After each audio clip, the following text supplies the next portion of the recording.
Hey guys, tonight we sail east of Africa into monsoon winds, ancient stone cities, and a place where time doesn't always behave.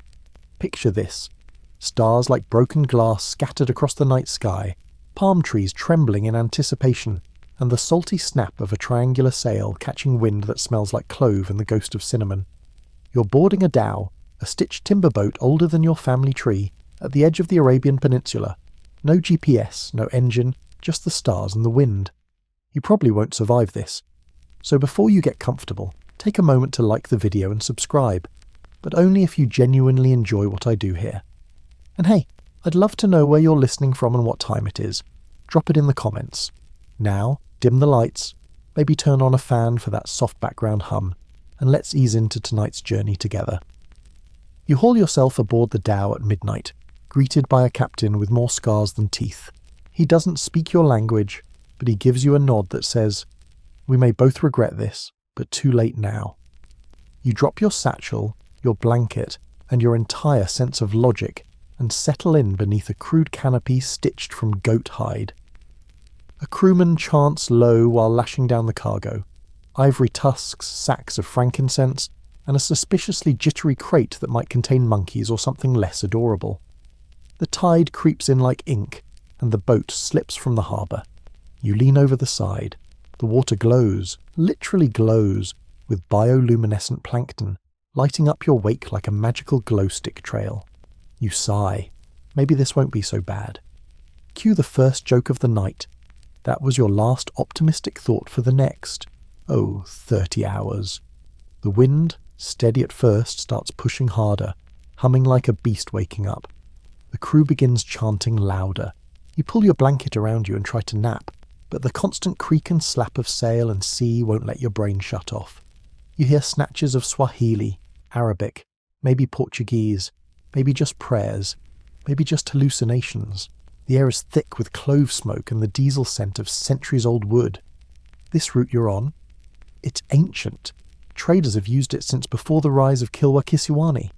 That name rings 0 bells in your head right now, but trust me, it's a city of coral and power, once so rich its rulers minted gold coins with Arabic inscriptions and controlled a trade network stretching to India and China. And you, a humble modern listener, are skimming along the same currents that carried Chinese porcelain, Persian rugs, and maybe a little poetic doom. By dawn, the horizon's gone all watercolour. Mauves and pinks that smear the sky like someone took a makeup brush to the clouds. You spot flying fish leaping beside the boat, glittering like silver coins. You spot a dolphin. You spot something else with a fin you don't like.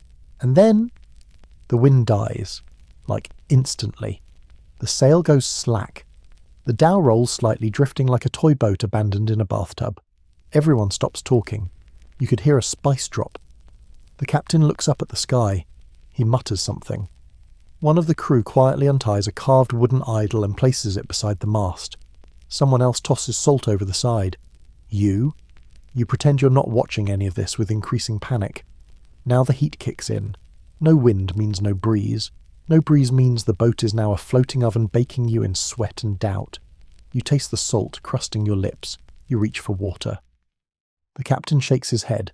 Rations. Limited. You nod like that makes sense while your tongue tries to become sandpaper. Then, just as suddenly, the wind returns. Only now it's wrong. It doesn't push you forward toward the Swahili coast. It pushes you sideways, diagonally. You don't even know where it's pushing you. The stars are gone, swallowed by a blanket of cloud. You try to spot the sun, but even that's playing hide and seek. The crew goes into emergency mode. Ropes tighten, sails reef, buckets appear. You wedge yourself between 2 crates and hang on like the world's clumsiest barnacle. The sky darkens. Rain hits. It's not the gentle romantic kind. It's the someone dumped a bucket of nails kind. Salt water, rainwater, maybe both. There's no difference when it's soaking every layer of clothing you have. The mast groans like an old man with regrets. The sail snaps back and forth violently. A rope slithers across the deck and you barely dodge it. Thunder explodes somewhere above your shoulder. Lightning cracks the horizon. The ocean rears. The dhow pitches hard to the left. You feel a lurch deep in your stomach. Something inside you whispers, this is where the story changes. is not a storm exactly. It's a tantrum from the gods of wind and tide, and it's aimed specifically at you. Historians still argue, you might think now if you had time, whether monsoon shifts were always predictable, or if this kind of erratic swing happened more often than records suggest. Great. Glad that debate exists. Too bad you're busy trying not to fall off the edge of the known world. The boat smashes sideways against a wave. The tiller snaps. You hear someone shout, or scream. The deck tilts sharply. Your hand slips. Then the world goes white. Not black. White. Blinding. Like the sky turned inside out and erased the ocean. You feel yourself leave the boat. Not falling. Not diving. Just leaving. Like gravity's cancelled your subscription. Salt water fills your mouth. You kick. You spin. You lose all direction. And then, nothing. Not silence. Not peace. Just nothing. Welcome to the real journey. You drift in and out of something like consciousness, though conscious is generous for whatever this is. Your brain is running on seawater and stubbornness. When your eyes open, it's to light, soft, diffuse, and way too bright for how you feel. The world rocks gently now, which is worse somehow, because your stomach hasn't caught up yet. You're lying on your side in ankle-deep water. Salt crusts your lips, your nostrils, your eyebrows. Your shirt, assuming it's still yours, is wrapped halfway around your neck like it tried to strangle you during the wreck. And the taste. Wow. Sand, seaweed, and something with the distinct funk of disappointment. The dhow. Gone. Vanished. Your crew. Not even footprints. What is here? A quiet, lapping tide. The calls of unseen birds. Sharp, nasal, judgmental. Mangrove trees loom to your left, their roots like skeleton fingers reaching into the water. On the right, open ocean, still stormy, still very much in charge. You roll over, which is the first mistake of the day. Every muscle protests like you signed them up for a gym class they did not approve. You sit up, squint into the distance. No sails, no horizon marker, just a blinding sheet of water and sky smeared together like someone forgot to finish painting the background. Okay, you tell yourself, panic later. Hydrate now. You don't. You don't have anything to hydrate with. You try standing, wobble, fail, reconsider, try again. This time you manage a kind of hunched elderly Frankenstein shuffle. The mangroves beckon, roots forming narrow paths between patches of sand. So you do what any rational castaway would. You follow the roots. Here's a fun fact. The Indian Ocean trade winds powered commerce between Arabia, India, and East Africa for over 1,000 years. Merchants timed their departures with monsoon shifts, riding one seasonal current to a destination and another home. The Portuguese, when they arrived, were amazed to find that locals had been crisscrossing the sea for generations without compass or cannon. What they didn't tell you was that when the winds don't follow the rules, neither do the stories. You stumble deeper into the green tangle of the mangroves. Every branch buzzes with insects. Something rustles in the water beside you. You look. Nothing. Something else splashes behind you. Probably a fish. Hopefully. Let's take a moment to appreciate your situation. You're alone, soaked, lost, and very possibly shipwrecked somewhere on the East African coast. But hey, at least you didn't drown. Yet. The path of packed sand opens into a kind of hidden lagoon. The trees part just enough to give you a view. There's a stretch of beach, short, pale, and riddled with shells, and just beyond that, dunes rise like the shoulders of a sleeping giant. The air smells like brine, rot, and wet leaves. It is generously unpleasant. You collapse again onto your knees, try not to vomit, and wonder if you can cry without using up precious fluids. Something crunches in the distance. You freeze. There's a sound, light, deliberate. Not waves, not wind. Footsteps. Human, or close enough. You twist around, see nothing, but someone or something is definitely out there. You grab the nearest object, a stick that might have once been part of a fishing trap or a very small, very ineffective fence. You hold it like a weapon, which is adorable, really. The sound fades, you breathe, then cough, then laugh, once, bitterly, because wow, this trip is not refundable. The dunes seem like a better bet than the lagoon, so you trudge up them. Your feet sink, your calves scream, You crest the ridge and squint into the bright horizon, and that's when you see it. Not salvation, but the possibility of it. There's a cluster of upright shapes in the distance. Tall, narrow, vaguely architectural. Could be trees, could be columns, could be both. Whatever they are, they're not random. There's something out there. You begin the slow descent down the other side of the dune. The sun beats down like a passive-aggressive landlord. Your wet clothes dry into a crisp, itchy salt wrap. Your skin, very much unsunscreened, begins to redden. Should have brought some SPF crocodile dung, right? Yes, that's real. Coastal communities along the Swahili coast historically used mixtures of oils, clays, and sometimes, brace yourself, crocodile excrement as a form of skin protection against sun and insects. Fringe? Maybe. Effective? Honestly, who's to say? Historians still argue whether such sun-blocking methods were practical skincare or symbolic rituals. Back to your walk. It's hot, dry, and increasingly surreal. You think you see movement in the sky, birds, kites, a mirage. But the shapes grow clearer as you draw closer. Stone walls, carvings, pillars, a ruined structure of some kind, half swallowed by dunes, as though history itself got tired and left things unfinished. The carving is old, maybe coral stone or limestone, and decorated with a combination of geometric swirls and faded Arabic script. You can't read it, but it looks deliberate, important, like it used to matter to someone very much like you centuries ago. You step closer. The sand crunches. A crab scuttles past your foot, offended by your existence. You ignore it, and then you spot it. A small bowl carefully placed at the base of the ruined archway. Inside, a fruit, fresh, not a rotting offering, not an accident. Someone placed it today, and they probably saw you first. You stare at the fruit like it's a trap, which, to be fair, it absolutely could be. It's a small, ripe tamarind, cracked open just enough to show its sticky, dark pulp. Sweet, tangy, possibly your last meal ever. A single fly buzzes around it, indifferent to your moral dilemma. If someone placed it, someone knows you're here. You look around. Nothing. Just the sighing wind and the distant hiss of the surf. You take a cautious step forward, then another. Your shadow stretches over the bowl.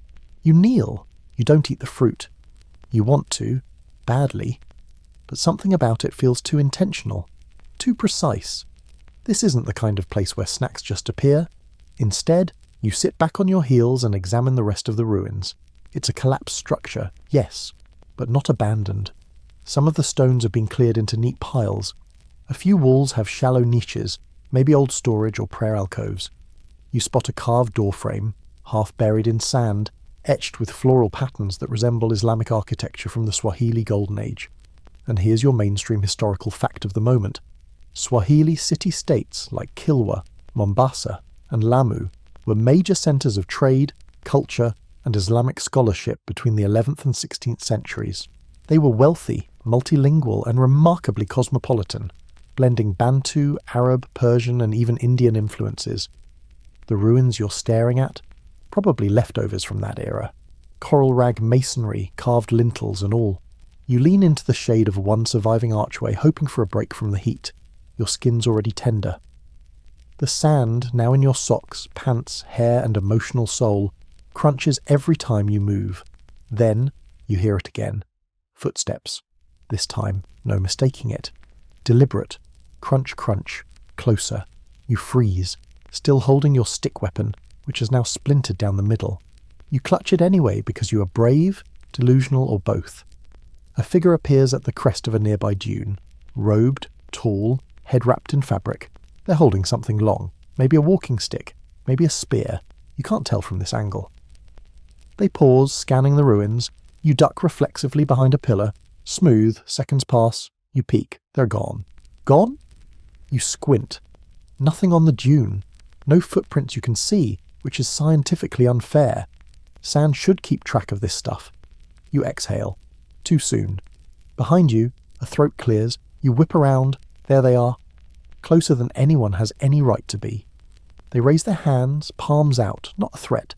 You lower your stick a few inches. It's barely even a stick anymore. The person speaks. A language you don't know. Not Arabic, not Swahili. At least not modern Swahili. It's melodic, rhythmic, like a lullaby wearing armour. You shake your head. I don't understand. They nod like they expected that. Then they gesture, slowly, invitingly, toward the horizon. The message is clear. Come with me, or stay here and sunburn until you smell like smoked crab. You follow.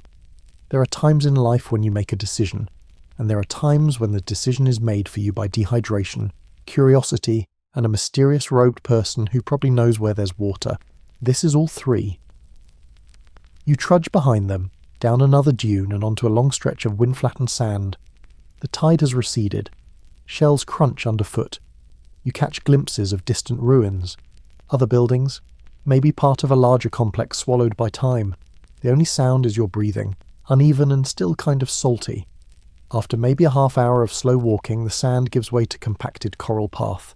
Your guide, if that's what they are, pauses beside a mound of stone and scrapes something off the surface with a curved blade. It's a shell, not decorative. It's been carved into a shallow scoop. They dip it into a buried ceramic jar where, miraculously, there's water. Cool, clear, possibly laced with desert hallucination. They hand it to you. You hesitate for exactly half a second before drinking, and it tastes like heaven. Dusty, mineral, maybe a little ancient, but wet. You drain it, hand it back, and resist the urge to weep. Your guide watches you quietly. Then, almost casually, they lift a hand and point inland. You follow their gaze. In the shimmering heat, a city rises. It's small, maybe not even a city. A town nestled into the coastline like it grew out of the coral itself. Stone buildings with flat roofs, narrow lanes, cloth canopies swaying in the wind. Smoke from cooking fires curls into the air. You smell cinnamon, wood, maybe grilled fish. You blink. It's real. You whisper, "Where are we?" Your guide just starts walking. You follow, and somewhere behind you, that fruit in the bowl waits patiently untouched, as if it wasn't meant for you after all. The path to the town is narrower than expected, more of a suggestion than a road. It snakes between low hills and thorny shrubs, punctuated by the occasional skeleton of a long-dead tree or the suspicious glint of metal buried in sand. Your guide moves like they've done this every day of their life. You, on the other hand, stub your toe twice and walk into a spiderweb the size of your will to live. By the time the first stone buildings appear, your legs are jelly and your brain is half melted. But the view? Worth it. The town emerges from the coastal earth like it's been waiting for you. Buildings of coral stone and lime rise in quiet elegance. The walls are pitted with age, yet still strong. Wooden balconies lean over narrow alleys. Carved doors, massive and ornate, stand as proud entryways to homes and shops alike. You smell cloves, cardamom, and roasted maize. A woman passes you with a bundle of green bananas balanced perfectly on her head. She doesn't even blink at your shipwreck chic appearance. Welcome to the Swahili Coast Living History Museum, minus the museum part. Swahili culture, you now remember, isn't just old, it's layered. Bantu roots mixed with Persian, Arab, Indian, and even Chinese influences over centuries of trade. The architecture, the food, the language, it's a braid of civilizations, and you're stepping right into the weave. Your guide says something again in that melodic dialect. Then, with a subtle gesture, they peel off into a side alley and vanish. Like an NPC who's finished their mission. You stand there, alone in a marketplace that hums with life. And then, naturally, you realise your stomach is staging a rebellion. It growls loud enough that a nearby goat looks offended. You wander toward the scent of food. There's a stall under a slanted canopy, manned by a woman who eyes you with amused suspicion. She's roasting something over coals, maybe fish, maybe lizard, maybe don't ask. Beside her, small clay pots emit steam that smells like heaven spiced with cumin. You point at a flatbread, mime eating, and tap your chest like a lost tourist in a culinary emergency. She laughs. Not unkindly. She wraps the bread in a strip of palm leaf, adds a scoop of something saucy, and hands it over. You try to pay with a copper coin from your pocket. She squints at it, frowns, then waves it away and nods toward a basket. Barter. You dig in your satchel, what's left of it. You offer a broken lighter. Her eyebrows raise. You click it. Flame. Her eyebrows raise higher. Deal. She takes the lighter. You take the food. Everyone wins. You bite in, and wow. It's spicy, yes, but not painful. Savoury with a hint of tamarind. You have no idea what it is, and frankly, you don't care. As you chew, you notice people watching you, not glaring, just observing. Like you're a very confusing riddle no one has solved yet. Then someone walks past you and drops something into your hand. You blink. It's a coin, silver, ancient, not like the others you've seen. On one side, a script you don't recognise. On the other, a design that looks disturbingly like your dhow mid-wreck. You look up. The person is gone. You spin in place, scanning the crowd. Nothing. Then you see them. 3 people, huddled under a shade cloth, watching you with interest that is not casual. 2 men, 1 woman. One of the men gestures subtly. You pretend not to see. You walk slowly, pretending to browse. They follow. You take a sharp turn down an alley with no one else in it. It dead ends into a stone wall. You turn around, they're there. The woman steps forward. She's tall, graceful, dressed in a deep indigo robe with a sash of crimson. Her eyes are sharp, kind but sharp. She speaks Swahili, modern. You catch a few words. Storm, from the north, not the first, then English. You fell from the wind. You nod, more relieved than surprised. Yes. She looks at your coin, then back at you. We should talk. One of the men taps the wall behind her. A narrow door opens silently. Hidden latch. Of course. You hesitate. They don't push. You step through. The room inside is cool and dim, carved from coral. No windows. Lamps made of glass bottles flicker gently. The air smells like lemon oil and something floral. Books, actual books, line shelves in uneven stacks. Charts cover one wall, stars, coastlines, arrows in ink that twist in circles. She pours you a drink, something herbal, citrusy. My name is Safia. I watch for patterns. You nod slowly, still holding the coin. And what pattern am I? She smiles faintly. You're not the first shipwreck this season, but you are the first to wake up here. She lets that hang in the air like spice smoke. You ask, where exactly is here? Sophia tilts her head. Some call it Miwapepo, the city of wind. You blink, because that's a name you do know, from an old sailor's tale. A myth, a place where time bends and the monsoon always returns. Historians still argue, she says, sipping her tea, whether Miwapepo ever existed, or if it was a metaphor. A story made by traders who wanted to believe in rescue. You stare into your drink, not sure what's real anymore. Outside, a drumbeat starts in the square. Sophia stands. We have more to show you. You follow Sophia out through the back of the coral-walled room, your footsteps quiet on smooth, sun-bleached stone. The doorway opens into a narrow corridor between buildings, shaded and fragrant with the smell of crushed basil and old wood.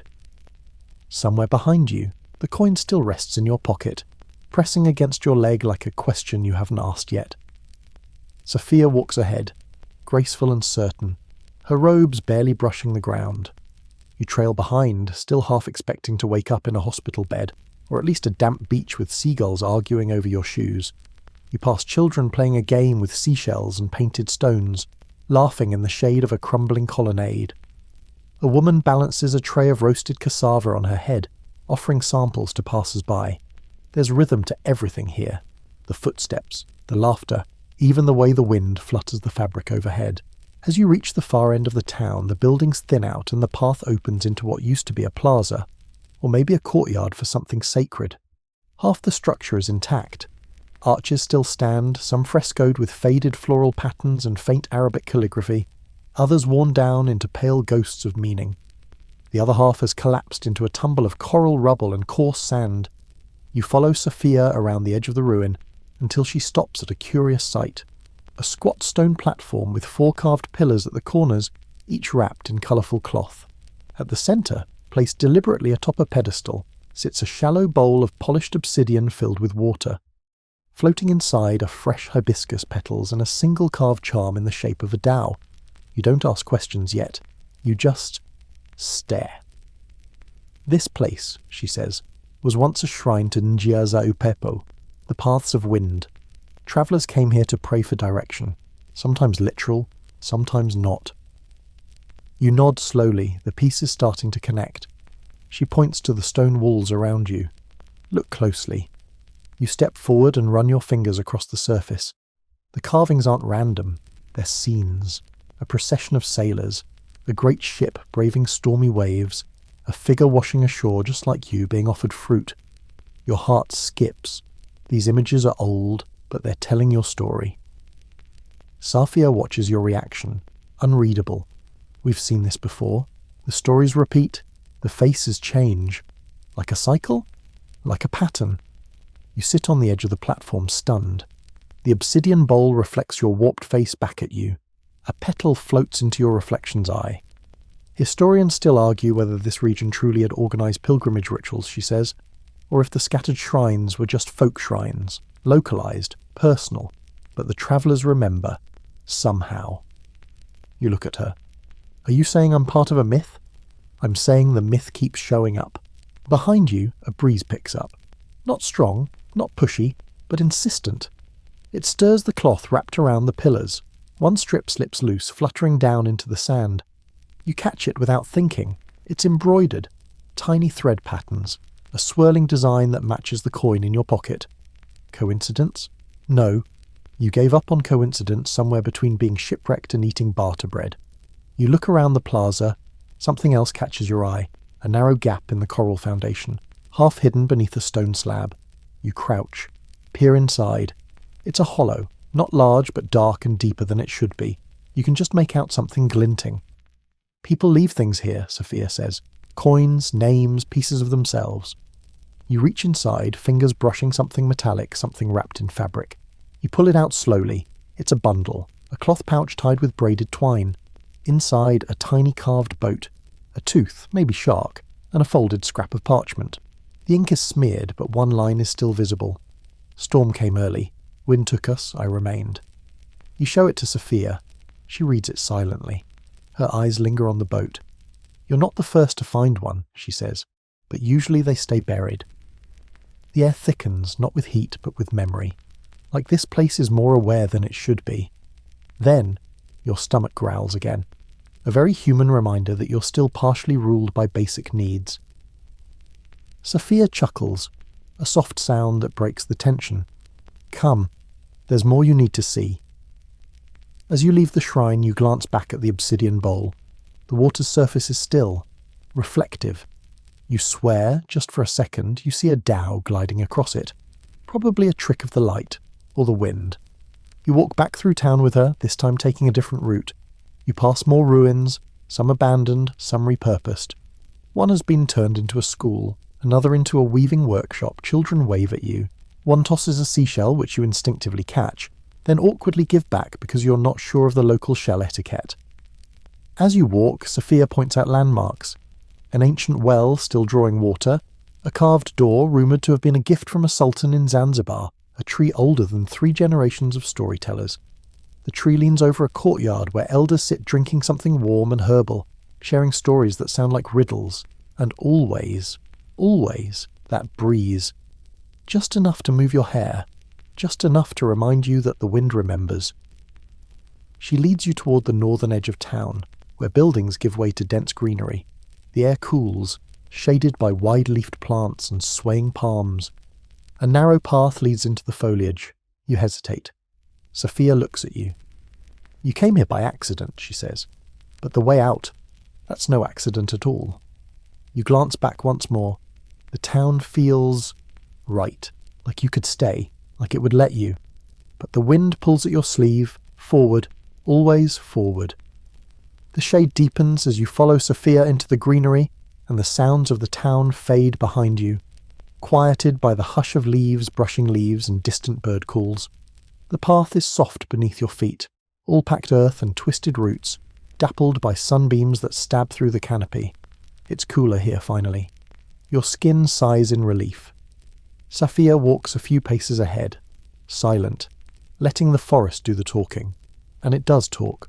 Soft rustlings, distant clicks, a monkey laughing at you from high above with the self-confidence of a cafe regular who's never paid for a latte in his life. Where are we going, you ask, your voice swallowed by the green. To the water cellars, she replies over her shoulder.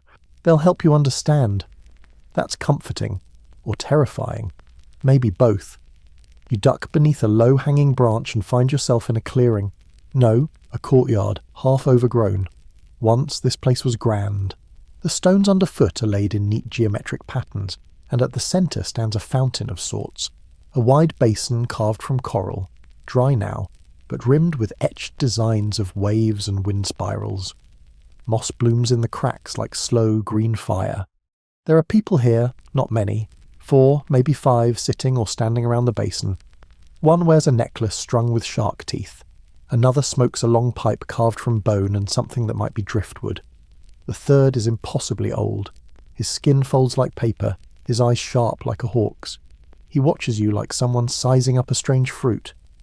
These, Sophia says, are the water sellers, but not the kind you know. The pipe smoker nods. Water is memory here. You blink. Okay, that's poetic. He gestures to the basin. Everything that passes through this land leaves a trace in water, even you. You look into the empty fountain. There's no water. Now, he says, but there was. Sophia crouches beside it, draws a line in the dust with her finger. It forms a spiral, same as the one on your coin. She taps the centre. This place was part of the trade route, she says. Before towns had names, traders passed through here to barter for water, clean, safe, and remembered. Mainstream historical fact drop. On the Swahili coast, water sources were fiercely guarded and often formed the heart of settlements. Control the well, control the town. Some ancient cisterns were so well built they still hold water today, hundreds of years later. The old man speaks. His voice is thin but steady. Storms bring strangers. We've seen many. Most don't last long. That doesn't sound promising. He continues. But you arrived when the wind was wrong. That matters. Historians still argue whether the seasonal monsoon shifts were entirely natural, Sophia adds. Some think localized rituals, even offerings, were meant to guide the wind. You think back to the fruit offering you didn't eat, the whispering trees, the sudden shift mid-journey. The man with the shark-tooth necklace speaks. You carry something, give it. You hesitate, then reach into your pocket and place the coin into his open hand. He turns it once, twice, then tosses it into the centre of the dry fountain. Nothing happens, until it does. A single drop of water forms where the coin lands, then another, then 10. Within seconds, the basin begins to fill, not gushing, not dramatic, just rising, slow and inevitable, as if time has changed its mind. You back away instinctively, so does everyone else. When the water steadies, it's clear, mirror-like, perfectly still. The oldest man leans over, peers in. See what it remembers. You step closer. Your reflection stares back, warped slightly by the ripples, and then images, faint, fluid, ghost-like. You see your dhow, floating, then cracking, then spinning in a storm. You see yourself, not from your own eyes, but from above, tossed, sinking, then washing ashore. You see Sophia, and the fruit, and the shrine. You see a shipwreck, another one, older. The survivor looks like you, or someone wearing your face. He's running inland, chased by shadows you can't identify. You stumble back. The water clears. Everyone watches you. Pipe smoker exhales. Not memory, echo. Sharktooth nods. Echo wants to finish. You say, finish what? The oldest man smiles, deep, sad. It finishes you if you don't walk the path. Sophia rises. They'll give you a guide, someone who knows the echoes. A girl steps out from behind a tree. She's no older than 12, with hair in tight braids and a pouch slung across her chest. She's barefoot, but her stance is solid, like she's ready to walk through history with you or haul you through it if necessary. Her name is Zawadi. Gift. Follow her, Sophia says. She knows where the next answers are. Zawadi tosses you a mango. Eat, she says, already walking. It's a long way. You bite into it. Sweet. Messy. Exactly what you didn't know you needed. You turn back to thank the water sellers, but they're already gone. Vanished. No footsteps. Just the wind picking up, rustling the trees in a slow, deliberate rhythm. You follow Zawadi into the forest, mango juice dripping down your wrist, your mind spinning faster than your legs. This this coast. It remembers, and it's not done with you yet. Zawadi leads you down a narrow trail that cuts through thick forest like a secret someone whispered into the trees. It weaves around towering palms, across shallow creeks with stepping stones slick as lies, and under arching roots that look suspiciously like they might reach up and grab your ankles. She never looks back. You keep up, or try to. The mango at least is doing its job. Sugary strength courses through your tired limbs, though your stomach still mutters threats like a disappointed parent. You wipe your mouth with the back of your hand and stumble after her as the forest begins to thin. And just like that, you're out of the trees and into noise, not a roar, not chaos, just the dense, layered hum of life. Zawadi has brought you to a market, but not the one you left behind. This one feels older, not in ruins, but in rhythm. Less permanent structure, more tents and canopies made from sailcloth and palm fronds, tied with braided ropes and faith. The stalls are packed close together, like they're trying to eavesdrop on each other. The smells hit you first. Dried fish, fresh mint, goat stew, and something spicy enough to singe your eyebrows from 20 paces. People call to each other across aisles in at least 4 languages. The air buzzes with conversation, argument, and bartering that's more dramatic than most theatre. Chickens dart between feet. Children weave through legs. And on a raised platform near the centre, a man is juggling shark teeth. Because, sure, Zawadi pauses beside a stall selling wooden charms. She doesn't speak, but you can tell she's waiting for you to notice something. You do. A scrap of cloth hanging beside the trinkets, embroidered in that same spiral pattern. Your coins symbol, the shrine, the basin, the whispers. You ask the vendor, "Where did that come from?" She shrugs. "Brought in with the tides, same as the others." "The others?" She jerks her chin toward a nearby alley. You walk to the edge and peer in. More cloth, draped on walls, hanging from nails. Dozens of them. Same design, slight variations. Different thread colours, but always the spiral. Each one you suspect marks someone like you. Shipwrecked, displaced, remembered. You turn back to the vendor, but she's already busy with another customer, selling bracelets made from what looks like narwhal tusk. You blink. Look again. Nope. Just carved bone. Probably. Zawadi tugs your sleeve and leads you toward the market's far edge, where the stalls become stranger. There's one entirely devoted to beads. Thousands of them, in patterns too complex for casual jewellery. Another trades only in perfumes, tiny bottles filled with frankincense oil, rose water, and something that smells like smoke and memory. And then there's the man with a table full of shark teeth. "Trade?" he asks as you pass, holding up a necklace. The teeth are engraved, spiral pattern again. You shake your head. Zawadi whispers, "He's seen the wind." You look closer. The man's eyes are milky, blind, maybe, or just elsewhere. He grins at you like he knows how this story ends. You press on. The deeper you go into the market, the more surreal it becomes. Someone is selling coloured sand in tiny glass bottles. When you shake them, the layers swirl into moving images. A woman walks past with a monkey on her shoulder wearing what appears to be eyeliner. It winks at you. You wink back, polite. And through it all you hear the whispers. People talk when they think you're not listening. You pick out words. Wrecked. Came from the sea. Stormwalker. You're not a stranger here, not really. You're an echo with legs. Then, just past a basket of dried starfish, you find something that stops you cold. A table. On it, a pile of folded maps. All hand-drawn, curved coastlines, tiny ship symbols, and swirling wind patterns. The trader nods at you. Pick one. You do. The paper is soft and worn, smells faintly of salt and spice. Then you see it. Your route. You trace it with your finger.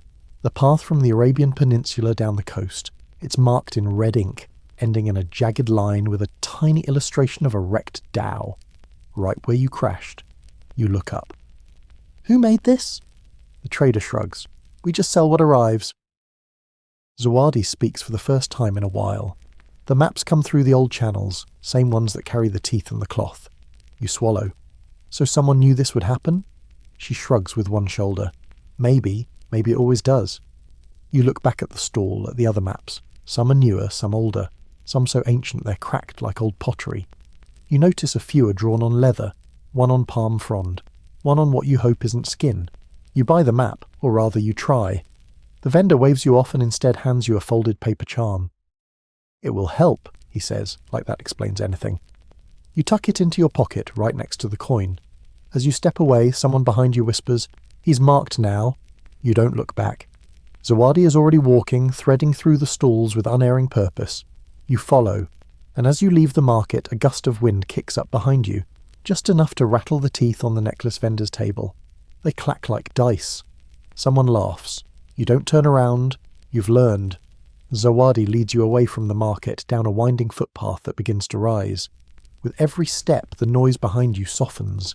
Shouting vendors, clinking beads, whispered rumours, all fading into the rustling of wind through dry brush and the slow crunch of your soles on stone. You're heading uphill now. Not a mountain, not even a proper hill, but an ancient coral ridge, weathered and pockmarked like the back of something very old. The air thins slightly, cooler here, brushed with salt and sage. You ask her, "Where are we going now?" She doesn't answer directly, just says, "He sees farther from the top," which, again, is deeply cryptic and not at all comforting. But sure enough, the trail ends at a low circular building nestled at the summit of the ridge. It's domed, stone, with a pattern of small clay stars pressed into the roof. The walls are painted with faded constellations and geometric charts, and the doorframe bears the same swirl you now recognise all too well. She steps aside and gestures for you to enter. You duck inside and instantly feel like you've stepped into another dimension. It's dim, but not dark. The light filters in through a lattice of clay star openings above, casting patterned shadows across the room. Shelves line every wall, crammed with scrolls, wooden tubes, navigational instruments, and little boxes that look like they could either hold stardust or dried lizards. Or both. At the centre, seated cross-legged on a circular mat, is a man wearing a robe dyed a deep indigo. His beard is grey and braided, and his eyes look like they've seen the inside of a black hole and made peace with it. He nods without looking up. "You came by wind. Sit." You sit. He picks up a sheet of parchment. Not paper. Vellum, maybe. Old. Soft as whispering.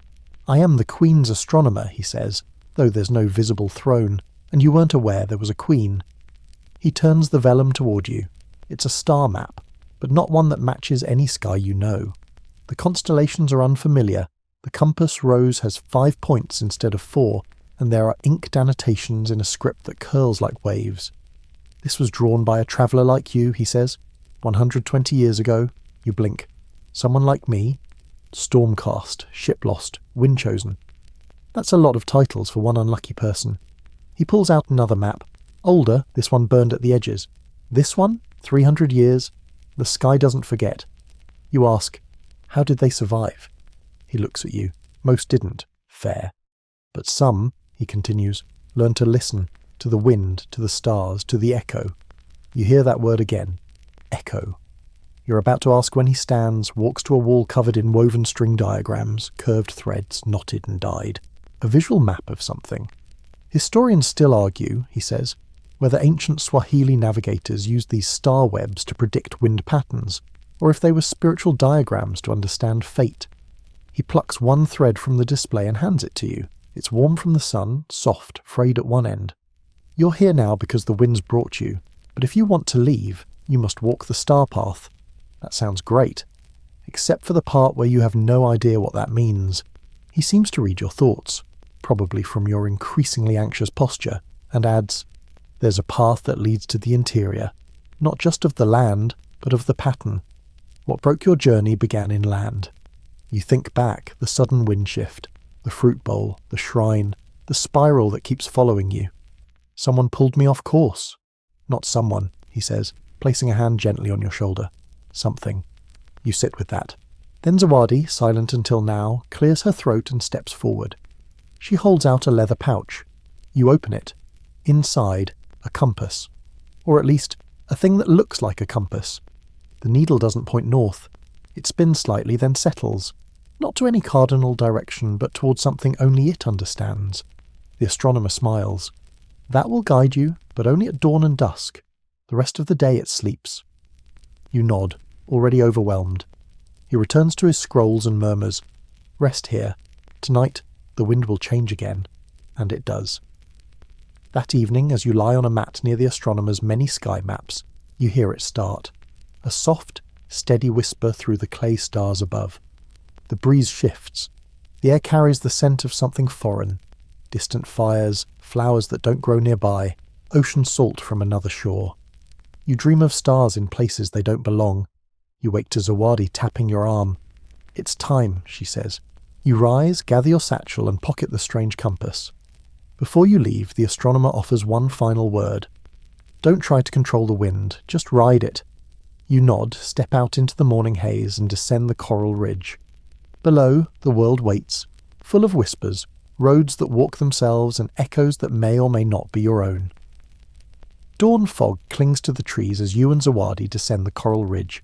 The air is thick with dew and birdsong, a sleepy chatter, like the forest hasn't decided yet if it's awake or dreaming. The earth is soft beneath your feet, moist, loamy, alive. Your breath puffs faint clouds in the cool air, and behind you, the astronomer's domed observatory disappears into the mist like it was never really there. Zawadi walks ahead, steps light but certain. The strange compass bounces against your chest in its leather pouch, and you resist the urge to check it constantly. It hums faintly at your side. Not a sound exactly, more like a pull, a suggestion. The path leads into thicker woods now, tangled with vines and trees older than anyone has names for. It's quiet. Too quiet. The kind of quiet that isn't absence, but presence. The world is watching, listening. You try to tread lightly. Eventually the forest thins, and you arrive at the edge of a different town, smaller than the last, dustier, but still alive. It's early morning, but the place is stirring. Chickens scatter across the footpaths. A woman slaps laundry against stone. A man sharpens knives on a whetstone while chewing what looks like sugarcane and glaring at the rising sun like it owes him money. Zawadi pulls you toward the heart of it all, a market square, but not the loud chaos of the previous one. This place has a different energy.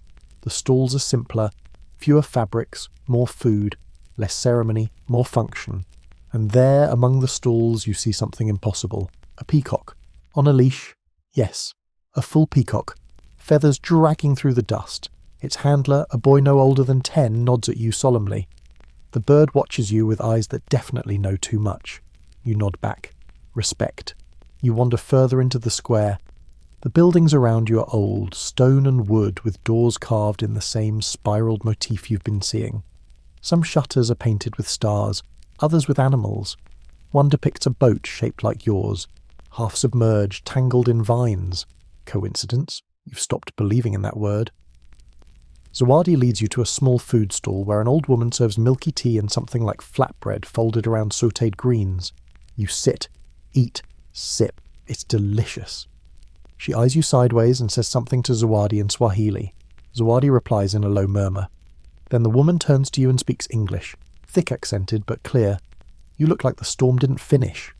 You choke slightly on your tea. "I guess not," she nods. "Good. That means you still owe it something." You raise your eyebrows. "Oh? The storm?" She shrugs. Everything is borrowed. A bell chimes softly from a tower above the square. It's not a church. It's more like a lookout post, stone and narrow. From inside the shadows of the tower, a pair of glowing eyes watches you. Nope, not human, not today. Zawadi seems unfazed. "Come, the market is waking." You follow her down a winding alley behind the food stall.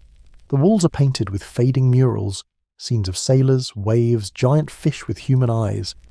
One shows a man building a boat from bones. The alley opens into a hidden courtyard where vendors whisper, barter, and pass objects like secrets. You see a woman selling tiny jars filled with smoke. Another has monkeys in baskets, each monkey wearing eye makeup. You can't make this up.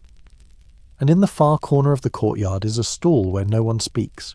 Just a line of people trading goods in absolute silence. They drop something into a wooden bowl, receive a wrapped item in return, and walk away without a word. Zawadi watches your expression. "It's the lizard seller." "I'm sorry." She points. Indeed, the woman behind the stall has a chameleon perched on her shoulder, slowly blinking at you like a very old librarian. The stall is lined with tiny jars, feathers, tokens, and carved bone pieces. She gestures for you to approach. You do. She holds out her hand. You offer the spiral coin. She nods once, then reaches under the counter and hands you a small packet wrapped in palm leaf. You unwrap it carefully. Inside, a charm carved from pale wood in the shape of a curled wave. It's warm in your palm. Zawadi says softly, "It's for listening." "Listening to what?" She just smiles. You tuck the charm into your pouch and step back. The lizard blinks once, approvingly. The courtyard shifts again, light filtering in through high openings, shadows stretching as the sun climbs. The people begin to thin out. A murmur passes through the air like the market itself is exhaling, and then you hear it. Whispers. Not voices you can follow, not a conversation, but intent, carried on the breeze like a secret never meant for words. Zawadi listens. They're talking about you. Who? She looks up. The wind. That checks out. She turns sharply and guides you through another alley. This one darker, the walls closer. You hear footsteps behind you, just for a moment, but when you glance back, no one's there. As you step back into daylight, a group of elders is gathered near a fig tree, playing a game with shells and laughing softly. One of them looks up at you, tilts his head and says, "They say you were pulled from the wrong tide." You nod. "I've heard that." He nods solemnly, then bursts out laughing and slaps his knee. "Well, good. Then maybe you'll find the right one." You're not sure whether to be grateful or offended. As you walk past, another whispers, "He should visit the coral duelist." Zawadi hears it too. Her expression changes. "What's the coral duelist?" you ask. She sighs. "That's next." You glance at her. "Should I be worried?" She doesn't answer, which is not a yes, but also not a no.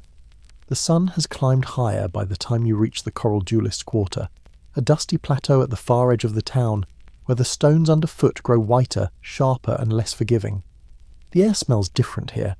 Still salted, still warm, but tinged with something metallic, like rust, or blood, or very unlucky coconuts. Zawadi walks with more caution now, less bounce in her steps. She glances at the compass swinging from your pouch. It spins lazily, then locks, pointing straight ahead toward a narrow archway carved from coral and etched with deep, swirling patterns. "Is this where the duelists live?" you ask. "Just one," she says, "but that's usually enough." You pass under the arch. The space beyond is open and dry, ringed by stone benches and shaded by draped cloth dyed in red and gold. At the centre lies a circular ring, maybe 20 feet across, bordered by smooth white shells. It looks like a wedding venue designed by someone with a flair for danger. Sitting on one of the benches, idly peeling a mango with a curved blade, is a man wrapped in layers of fine linen and arrogance. His sandals are embroidered, his rings catch the sun, his moustache is frankly perfect. He looks up as you approach and grins like someone who's just spotted a very exciting problem. "You're the one from the sea," he says, in flawless, if slightly theatrical English. You nod. He gestures with his blade towards Zawadi. "She vouches for you?" Zawadi shrugs. He hasn't died yet. "Charming," he mutters. "I am Mbaruku, master of the duel ring, an accidental philosopher." You glance at the blade in his hand. "Do we need to fight?" "Only if you've insulted a noble family," he replies, licking mango juice from his fingers. "Have you?" You hesitate. "Maybe." He laughs, a rich, generous sound. "Then yes. But don't worry. We rarely kill each other before lunch." He tosses you a second mango. It lands with a satisfying plop in your palm. "You'll need that," he says. "Tradition." Zawadi watches from the shade, arms folded. You bite into the mango.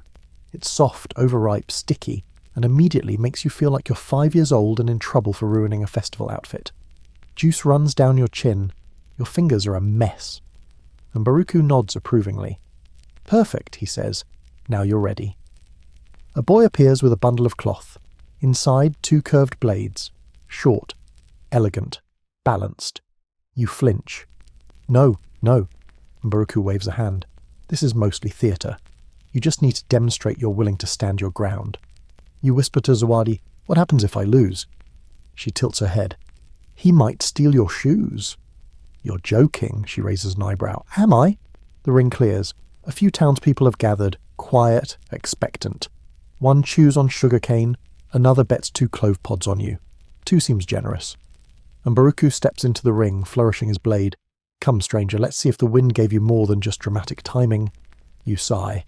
Step in, hold the blade like a nervous salad fork, and then something strange happens.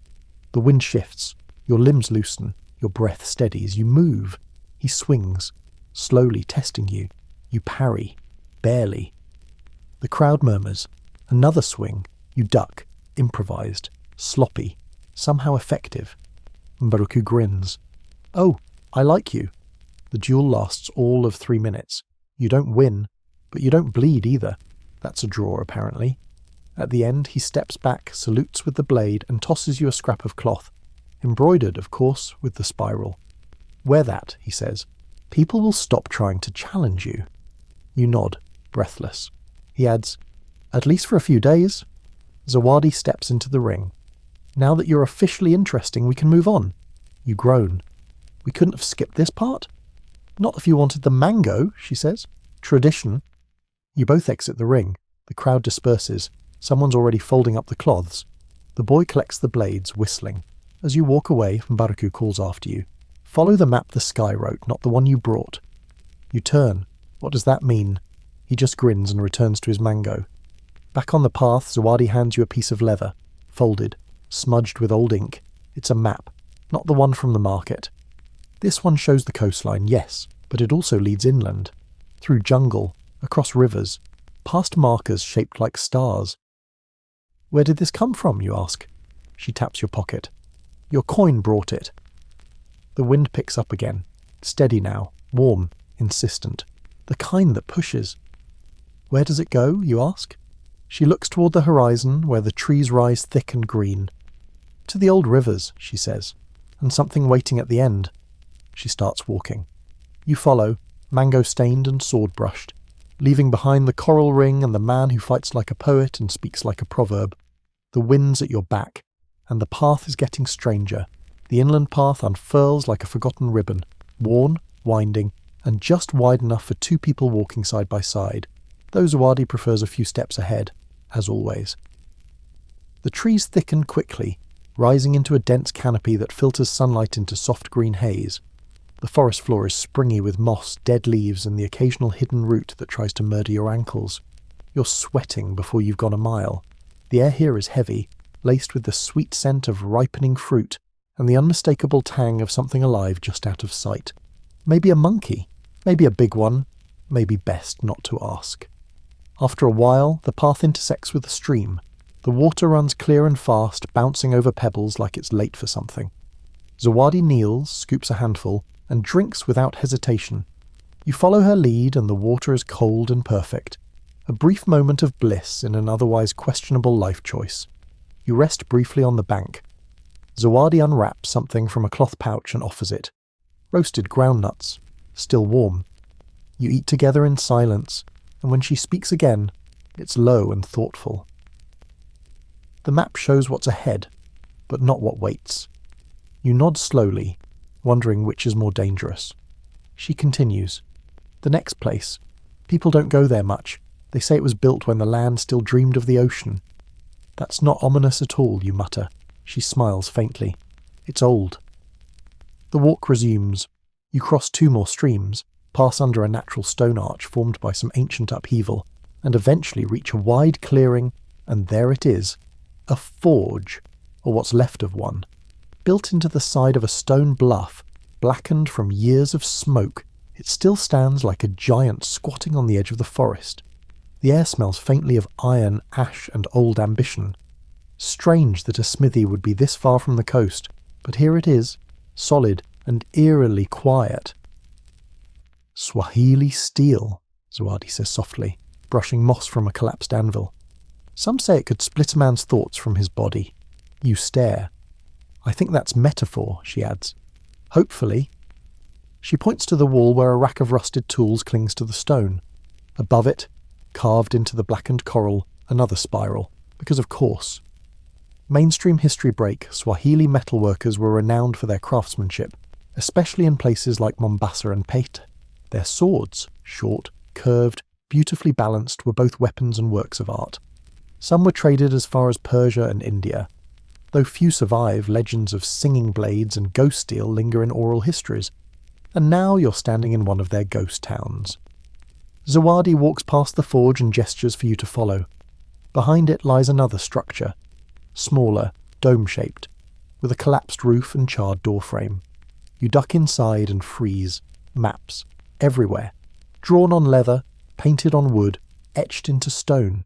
Some are half-burned, others untouched. All variations of the same, a central point marked with the spiral and winding paths, rivers, trails, coastlines that lead outward like veins from a heart. You recognise some routes.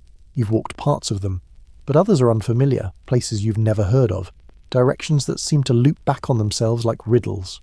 At the centre of the floor is a large piece of cured hide, smoothed and darkened with age. Carved into it is a single map, bigger, more detailed, bordered in shark teeth. You step closer. The spiral's there. But this time, it's open, uncoiled, pointing forward. Zawadi watches you quietly. It's the only one that doesn't come back. You kneel. Trace the path with your finger.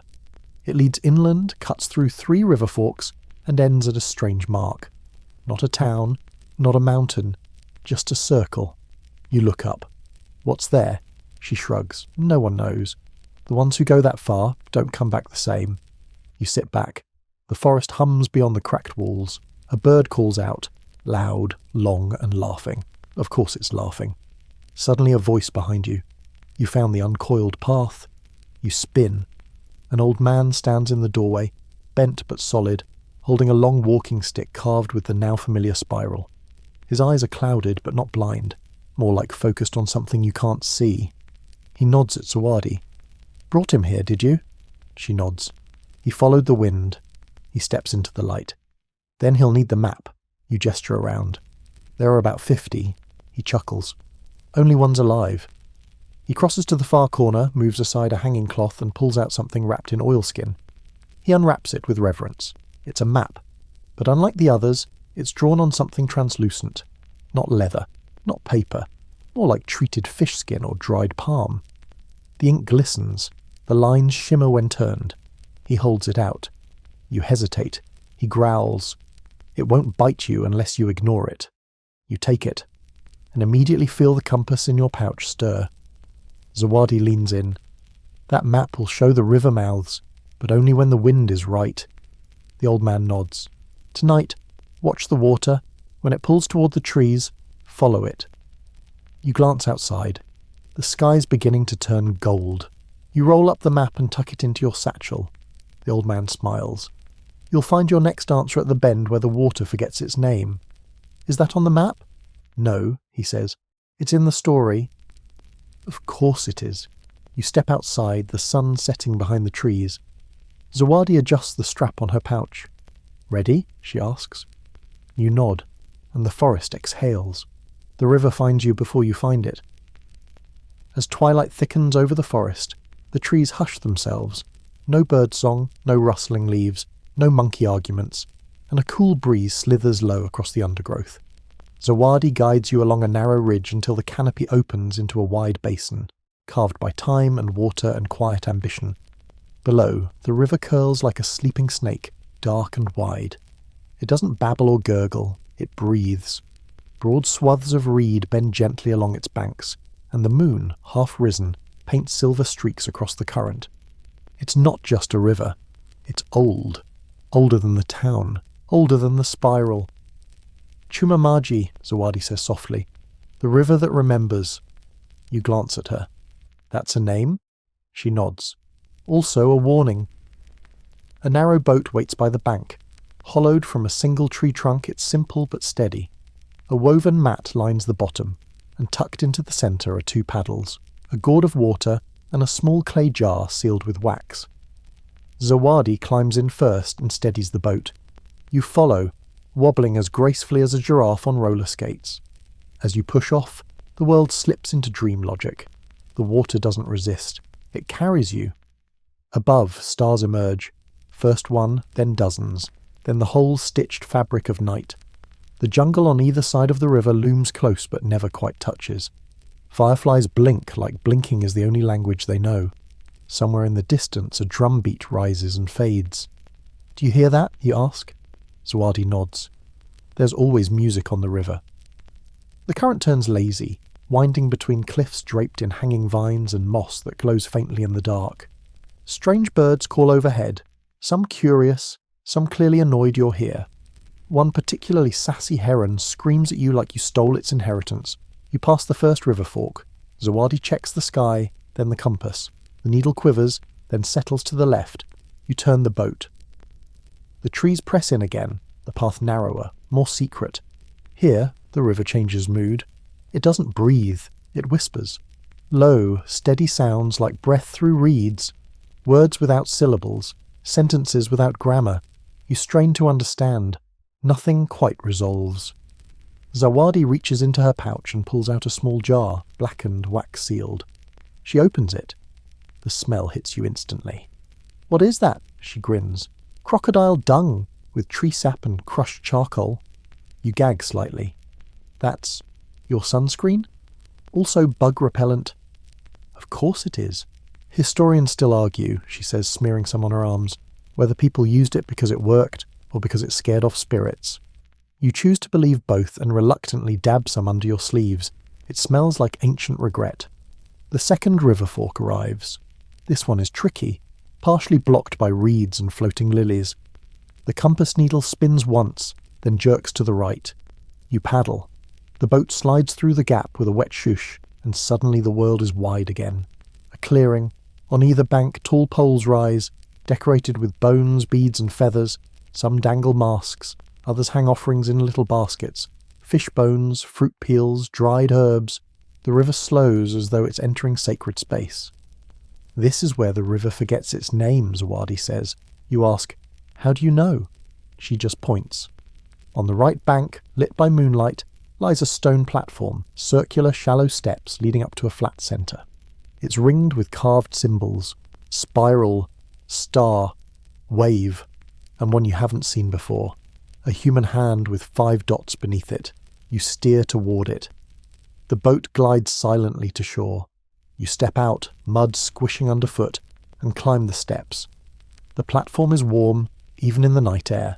In the centre sits a low pedestal carved from obsidian smooth as glass. Inlaid in the top, a map. You brush away leaves. The map is shallowly etched, meant to hold water. Zawadi opens the gourd and pours carefully into the grooves. The water spreads across the obsidian and pools, forming a glowing outline of the land. The path you took, the forges, the spiral, and now, new lines. Paths you haven't walked yet. One heads inland, winding through hills. Another turns sharply north toward the mountains. But one, thin and nearly invisible, cuts through everything, following the river even further. That's the one glowing faintest. "Is that the way?" you whisper. Zawadi nods. The narrow path only appears in the reflection.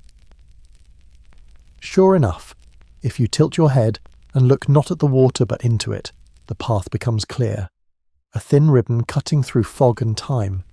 You look up at her. "What's at the end?" She hesitates, then says, "A city without doors." That clears nothing up. Before you can ask more, a sound rises from the trees. Drums, far off, steady, but growing louder. Zawadi stiffens. We're not alone. You turn. Shapes move between the trees, shadows carrying torches, moving in a loose formation. Too many for comfort. Too quiet for a welcome party. She grabs your arm. Time to go. You run back to the boat, scramble in, push off just as a figure steps into the clearing. You glimpse them, tall, masked, holding something long and curved. They don't shout, they don't chase, they just watch. And slowly raise their hand in a gesture you've seen before. Palm open, 5 dots beneath. The city without doors already knows you're coming. The current catches you like a secret and pulls the boat fast and silent down the glowing ribbon of water. You don't paddle, you don't speak. Zawadi sits in the bow with her knees tucked to her chest, scanning the trees like they might breathe. Behind you, the masked watchers vanish into the forest. No pursuit, just that lingering, silent message. You've been marked, or summoned. The river turns glassy again. It reflects stars, your face, and, briefly, Another boat, just for a moment, gliding in the opposite direction. Empty. You pass under a natural stone arch strung with vines. On either side, small clay pots hang from the trees, each swinging in the breeze like bells without tongues. Some of them have eyes painted on them, wide, staring, expectant. Zawadi murmurs, "They're watchers too." You nod, because why wouldn't the forest have surveillance pottery? Soon the river narrows again, curling through a dense marsh where tall reeds sway in time with something you can't hear. A light fog settles over the water, thick enough that you startle when the boat slows and bumps gently into a dock you didn't see coming. Zawadi jumps out and ties the boat off with a practiced flick. You follow, blinking into the mist. The dock leads to a staircase, stone, worn smooth by hundreds of years of wet feet. At the top stands a gate, not grand, not defensive, just there, like a question no one's dared ask aloud. Vines curl through the cracks, birds watch from high, moss-covered ledges. There's no door. You step through, and suddenly you're in a city made of memory. It rises gradually from the earth, not built but grown, stone structures that feel carved from the inside out, as if the rock wanted to be houses. The roads are narrow and curved, lanterns hang from skeletal frames lit with soft blue flame. You smell parchment and lemongrass. A quiet breeze drifts through empty alleys. No one greets you, no one stops you. It doesn't feel abandoned, it feels paused. Zawadi leads you toward the heart of the city, what might once have been a courtyard, though the centre is dominated by a huge gnarled tree that splits the sky. Its roots climb over the paving stones like patient fingers. Dozens of objects hang from its branches. Scrolls in clay cases, faded garments, beaded necklaces, carved figurines. You whisper, "What is this place?" "A city of librarians," she says, "and cats." As if summoned, 3 cats slink into view. One grey, one black, one the colour of dust and old parchment. They look at you, judging, obviously. "They keep the records," Zawadi adds. "Cats?" She nods. "Dreams, secrets, forgotten names. Cats don't lose things, people do." You squint. "Other people? Still here?" She walks over to a low doorway, ducking inside. You follow. The interior is dim but not dark. A lantern hangs from the ceiling, swaying gently. The walls are covered in woven reed mats, painted with symbols, numbers and names. Some scratched out, others circled, underlined, or faded nearly blank. And the shelves. Oh, the shelves. Not books exactly. Bundles of cloth, rolled palm leaves, scraps of hide, stones with marks, carefully bound memories. "This is where we write the ones who arrive," Zawadi says. You glance around. "Write them?" She nods, pulling out a rolled piece of leather. It's stiff with age and ink, but the spiral is there. And a drawing. It's you, standing in front of the tree. You step back instinctively. "This was left," she says, "a long time ago." "By who?" She meets your gaze. "You." Historians still argue whether Swahili oral traditions included prophetic symbols, she says. Some think they were metaphors, others think the sea doesn't move forward, it just circles. You sit heavily on a cushion that might be stuffed with dried reeds or prophecy or both. Zawadi hands you a bowl of tea. It smells like memory. Outside, the cats have multiplied. 5 now. One carries a leaf in its mouth and drops it at the base of the tree. Another climbs a root and vanishes into the branches. You sip the tea, close your eyes, and the stories come. They don't crash in. They arrive quietly. Whispers of other travellers, shipwrecks long before your time. A Portuguese noble who lost his name and became a fisherman. A Somali poet who walked backward across the desert and rewrote her past. A Chinese trader who arrived centuries before the records say he should have, and never left. And always, always, the spiral. Spinning, uncoiling, recoiling. Zawadi speaks softly. Some of them made it home. And the others? They became part of the city. You hear a faint chime. Look down. A charm, the same one the lizard vendor gave you, has started to glow faintly. It pulses, once, twice. Zawadi watches. It's time. For what? For your story to meet the fire. You both rise and exit the record hall. Outside, the cats part. The tree groans in the wind. Zawadi leads you around the base of the tree to a flat stone table. In its centre, a shallow basin filled with dark ash. You recognise it. It's the same obsidian bowl from the shrine. Only this one burns, without flame, just a slow, swirling heat that glows from beneath. She gestures. Drop it in. You pull the compass from your pouch. It's no longer spinning. It's pointing, straight into the tree, but it feels still. You hesitate. She nods. It will return. You drop it into the bowl. It vanishes without a sound. The heat rises, gentle, wrapping around your fingers. The ash flares with golden light. And in the tree above, scrolls begin to unfurl themselves in the breeze. Something ancient has noticed you. The scrolls flutter like birds testing their wings for the first time in a decade. One breaks free and spirals slowly downward, landing softly on the stone slab beside the obsidian basin. Zawadi picks it up without hesitation. The scroll's casing is lacquered wood, dark and worn, capped with two knobs carved to resemble waves. She doesn't open it, just looks at you and says, "This is the one." You stare at it. "And what exactly is in it?" She smiles faintly. "That depends on who reads it." She hands it to you. The wood is warm in your hands, slightly heavier than expected. You unroll it slowly, heart thudding for reasons you don't entirely understand, and then you read. Not words, not sentences, at least not at first. You see, a shipwreck centuries ago, wood snapping, storms screaming, people tossed like toys into the sea. One survives, washed ashore like you, crawling through mangroves like you, found by someone in robes like you. You see a shrine, a bowl, an offering. You see a journey inland, a market with whispering traders, a duel over an insult, a mango, always a mango, a map, a forge, a city with no doors. You see you, or someone with your eyes, your scars, your walk. But the story forks. One version ends with return, a ship rebuilt, a ride back across calmer seas. The other stays.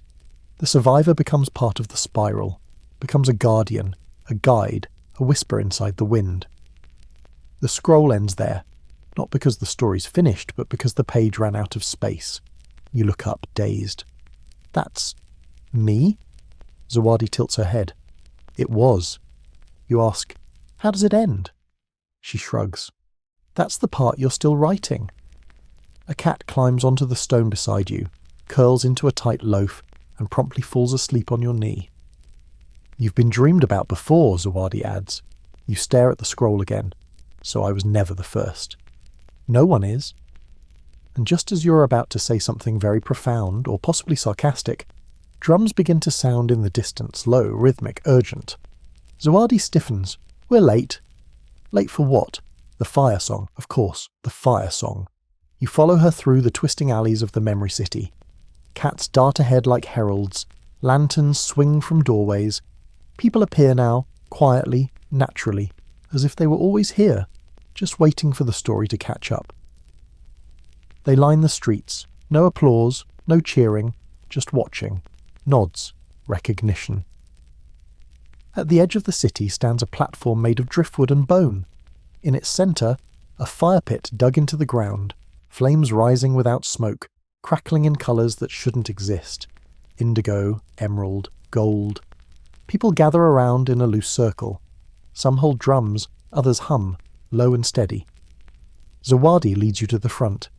An old woman steps forward, skin like weathered leather, eyes sharp enough to pierce the sky. She wears necklaces stacked to her collarbone and bracelets that chime with every movement. She speaks. "Tonight, we tell the story." You glance around. Glance at the watchers, at the cats, at the fire, which pulses with every beat of the drum. Then the old woman begins. She sings, not in words, but in something older, a melody that winds like a river, rises like wind, circles like a spiral. As she sings, others join in, clapping softly, beating drums, stamping feet. And from the fire, shadows begin to rise. They take shape. They act out the story. Your story. A boat, a storm, a wreck, the spiral, the path. You watch, stunned, as flame and smoke replay your journey. Your hesitation, your hope, your stubborn refusal to die when the wind demanded it. But then, something new. The fire shadow splits, 2 versions of you. One walks back toward the sea, toward home. The other turns inland, toward something unknown. Zawadi leans close. It chooses tonight. The old woman raises her hands. The fire surges. 2 images flicker again. You, standing on a deck of a new ship, the wind at your back, watching a distant coast fade behind you. You, walking through a doorless gate, becoming a shimmer in the air, a breath in the trees. Then it all vanishes. Just flames. Just silence. The people begin to drift away. Zawadi takes your hand and presses something into it. It's not the compass. It's a carved bead, spiral on one side, star on the other. Whatever happens next, she says, you've already begun. The old woman approaches you, looks you over like a tailor measuring your soul. Then she says, there's still one path left to walk. Where? She points up. To the city in the mist, you frown. That's not on the map. It never is, she replies, but it waits. Behind her, the fire goes out, completely, and the drums start again, this time, behind you. Soft, pulling you north. You leave the city of cats and scrolls before sunrise, just as the mist begins to gather like breath over the earth. Zawadi walks beside you in silence, her pace slower now, more thoughtful. The city doesn't watch you leave. It doesn't have to. It remembers everyone who's walked its story, even the ones who didn't finish it. You follow the sound of the drums, low and steady like a heartbeat miles away.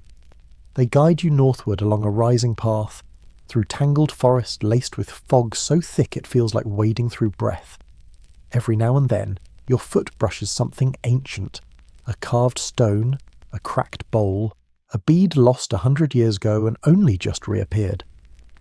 Eventually the trees part to reveal an open landscape, dry salt flats stretching toward jagged hills in the distance, where the horizon blurs into shimmering heat and memory.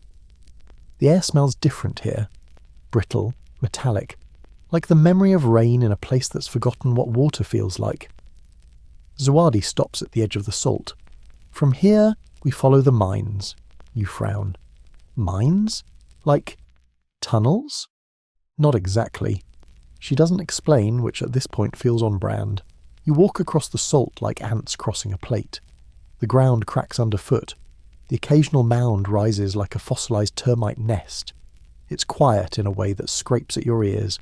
No birds, no wind, just the soft crunch of your steps and the distant thud of drums echoing across the flats.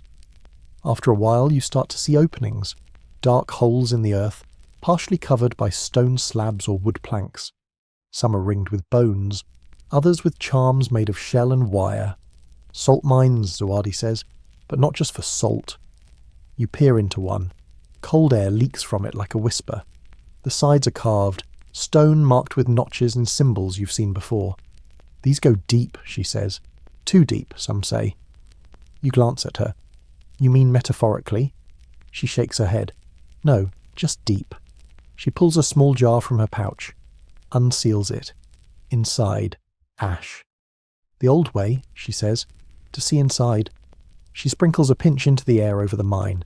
It swirls and then begins to glow, faintly, outlining invisible shapes in the tunnel below. A stairway, a path, a sign you can't read. You descend slowly.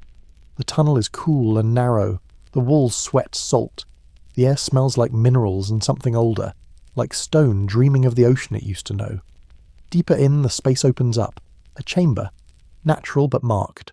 Salt crystals line the walls like fossilized stars. In the centre, a shallow pool of still water. Perfectly clear. So clear, in fact, that it doesn't look like water at all. It looks like a hole in the world. This is where people leave what they can't carry, Zawadi says. You look around, there are offerings, coins, bracelets, a sandal, a photograph somehow, a wooden flute missing 2 notes. You kneel beside the pool. Your reflection stares back. You reach into your satchel, pull out the bead Zawadi gave you. Spiral. Star. What happens if I drop this in? She shrugs. Depends what you're trying to lose. You hold it a moment longer, then let it fall. It doesn't splash, just disappears. The pool ripples, and from the walls echoes begin. Not voices, not words, Just memories, sounds of past travellers, laughter, footsteps, the clink of steel, a lullaby in a language you don't know, then deeper, someone calling a name, your name. Zawadi grabs your arm. We need to go. You hesitate. Was that? It was you, she says, or a version. The drums are louder now and not far. You climb back to the surface, squinting against the sudden light. The sun has shifted. The salt flats shimmer like mirrors. Zawadi shields her eyes and points. There. You follow her gaze. In the distance, set against the low cliffs, is a yawning mouth in the rock. Not natural. A perfect circle ringed with carved stone. A tunnel. A gate. Skeleton caves, she says. You try to smile. You really know how to name things. She doesn't smile back. This is where most people turn around. But you don't. The cave looms ahead, swallowing light as you approach. The rock around the entrance is etched with figures. People dancing, holding hands, then slowly becoming shadows. Just outlines. You pause. So, what happens in here? Stories get sorted, she says. Yours from the ones you've inherited. Inside, the cave is dry and tall. Not damp, not echoing, just quiet. The path winds gently downward. You light a torch from a mounted bracket. The walls glitter faintly with salt dust and mica. Soon, you start to see them. Bones, not scattered, placed. Arranged in niches, wrapped in cloth, decorated with beads or shells. Some wear masks. Others have messages written beside them. You glance at one. I walked far enough to become a place. You glance at another. She waited for the wind that never returned. You feel your pulse in your ears. Your mouth goes dry. Then you hear it. Music. But not drums. A hum. Low. Continuous. Human and not. The tunnel opens into a chamber lined with curved stone benches. At the centre, a circle of masks placed on the floor. One is upright. It looks like you. Zawadi kneels beside it. This is where they keep the versions that never left. You feel something inside you lurch. She nods toward the mask. Yours hasn't decided yet. You ask, how do I choose? She replies, you don't. You listen. You sit. The hum grows louder, and the mask tilts, ever so slightly, toward the north, toward the path that continues, and suddenly you're standing, and the cave is behind you, and the salt flats stretch again, but they feel smaller now, less of a barrier, more of a pause. Zawadi looks at you. You're ready for the gold. You blink. The what? She grins. Gold dust and betrayal. Of course. And somewhere far ahead the wind begins to laugh again. The gold doesn't sparkle, it glows. At first, you think it's just the sun catching something in the distance. Dust, maybe. Or a shimmer of heat rising off stone. But as you crest the last rise and look down into the basin below, you realise it's the earth itself. Fine particles floating through the air, catching sunlight, swirling on the breeze like glowing pollen. Gold dust, Zawadi says, shielding her eyes. It seeps out of the market. The air here remembers wealth. You look down at the city nestled in the basin. A proper city, this one. Walls of smooth coral stone, towers topped with domes of hammered copper, banners fluttering from high poles, narrow canals snaking between streets.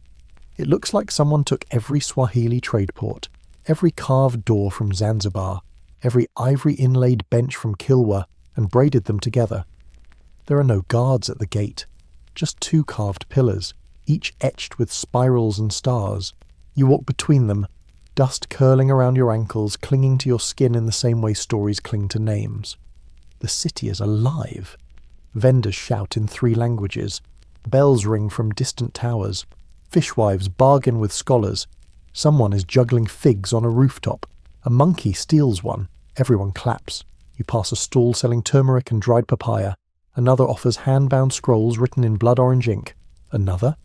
A stack of copper masks, each subtly different. One smiling, one weeping, one asleep. You turn to Zawadi. What is this place? She replies without slowing. The last market before the story ends. That tracks. People watch you as you move, not fearfully, not quite curiously. Like they recognise you, like someone described you in a dream once and now here you are. You reach a plaza at the centre of the city. A fountain bubbles lazily in the middle, shaped like a coiled shell. People toss gold flakes into it instead of coins. No splash. Just a soft sigh as the flakes melt into the water. A woman approaches you, tall, veiled, dressed in deep green. She carries a staff with a serpent carved into the top. "You're late," she says flatly. Zawadi narrows her eyes. "He's not yours." The woman clicks her tongue. "He is now." You frown. "Excuse me?" She reaches into her satchel and tosses something at your feet. It's your map. Not a copy. Yours. Creased in the same places. Smudged with your fingerprints. You pick it up slowly. "Where did you get this?" Her eyes flash.